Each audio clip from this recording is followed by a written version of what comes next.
Hey, this is Ryan Johnson, the founder and executive director of Cxmmunity. Cxmmunity is the leading esports career and video game pipeline program in North America for students of color.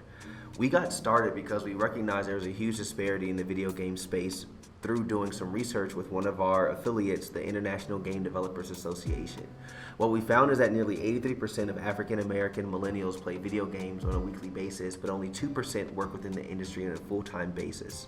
So what we decided to do is create an organization that exposed students in underserved K-12 institutions and also at HBCUs to the career opportunities that exist within the gaming space.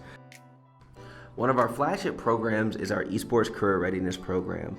This program exists in 3 different forms: a 9-week, a 12-week, and a 9-month platform that allows students to be exposed to skills that they should be learning in order to pursue a career within the gaming industry. We broke our program down into 4 career tracks. The first one being information technology, second, STEM and STEAM learning, third is live event production and event management, and fourth is business management and marketing / entrepreneurship. And through those tracks, we actually align with industry professionals from leading companies that a lot of our students are already interested in looking up to. And we invite those professionals on a weekly cadence to then connect directly with students that would like to learn about how to land a job or an internship or develop skills that lead to those two within this space. So our career readiness program is supported right now primarily through 6 schools that we work with here in the Metro Atlanta in Charlotte, North Carolina area. And it's something that we're looking to continuously grow. It costs nothing to parents, it costs nothing to students, and it's our way of giving back and exposing these students to ways that they could be learning, studying, and participating within the video game industry.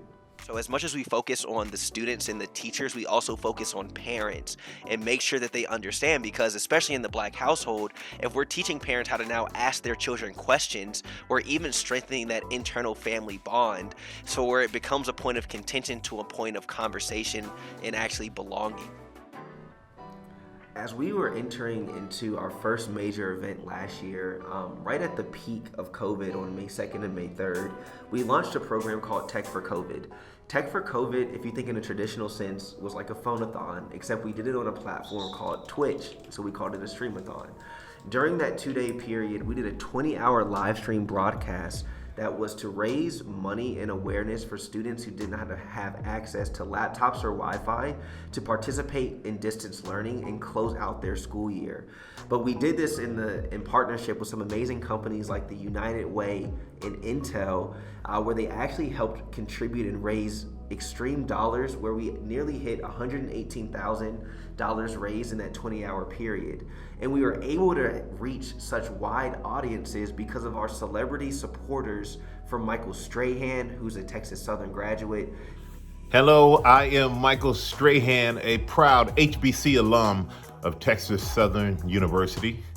I'm a proud HBCUer, and I am so honored to be a part of Tech for COVID. To Jeezy, to Kenny Burns, and one of my personal favorite, Offset from the Migos.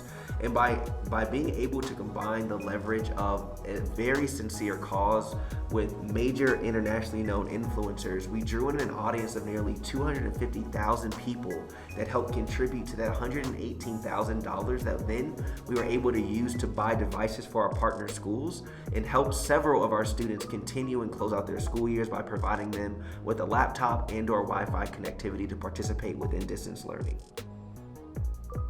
One of the main questions that we usually get is, why do we use X instead of O?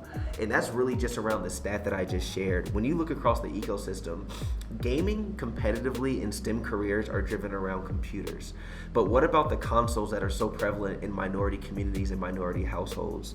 X is the only button that's located across a Nintendo, a PlayStation, an Xbox, and then of course a keyboard. So our entire purpose was to highlight and raise awareness to all people that participate and want to have some level of equity and ownership in this space. What we do is partner with industry-leading companies like Microsoft, Verizon, and Comcast, and we build out competitive esports leagues and also career exposure programs for minority students that are interested in learning about careers within the gaming industry. And then we encourage them to pursue those careers through a series of scholarships, internships, and then full-time job placements. Shortly after we finished Tech for COVID, we had the idea to create a competitive platform for HBCU students, and the idea of HBCU Esports League came to life. HBCU Esports League serves as a platform for students that take gaming very seriously to compete on behalf of their college and/or university against other HBCUs in gaming titles like NBA 2K, Fortnite, and Madden. In our first year, we were really fortunate to have partnerships with Twitch and Verizon, and we just finished our first season on April the 28th, and we had a grand total of nearly 14 million people that tuned in during our year one. And our plans are to double our corporate partners and double viewership as we enter into season 2 this upcoming fall. HBCU Esports also served as a destination for corporate partners to provide internships for students that took gaming and STEM careers very seriously. And through that platform, we secured 15 internships for students throughout our first season that will be working this summer at various companies like Epic Games, Riot Games, and professional esports organizations like the Evil Geniuses and Version 1 that are located in Minneapolis, Minnesota. And so, as a result from HBCU Esports League, we wanted to do a little bit more than just provide simply a platform for these students to compete virtually. So taking a step further, our second iteration is actually developing esports and STEM labs at these various schools. So far, we have already completed 2 of these labs, one at my alma mater, Oakwood University, and then our co-founder's alma mater, North Carolina Central University. And we're on track right now to complete nearly 12 more by the end of 2021. And as we continue to gain more corporate support and corporate partners, it allows us to then go out and build that many more. So essentially now if we look at an analogy, we are building the basketball courts or the football fields for these esports programs to actually have a place dedicated on campus for these students to compete, convene, and then also continue building community on campus. So throughout the pandemic, we have done some significant work that we are very, very proud of, but we know that we're just getting started.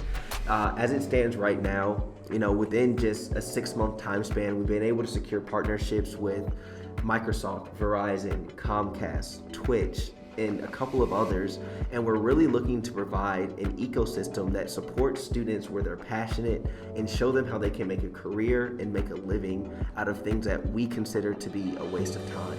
So we're really excited to share this message with you all and continue to do the amazing work to support our HBCUs in the efforts to enter and have equity in the esports and video game industry. To community, thank you. Thank you for taking the time to help us get started and grow. Chris is amazing, Ryan is amazing, Julian is amazing.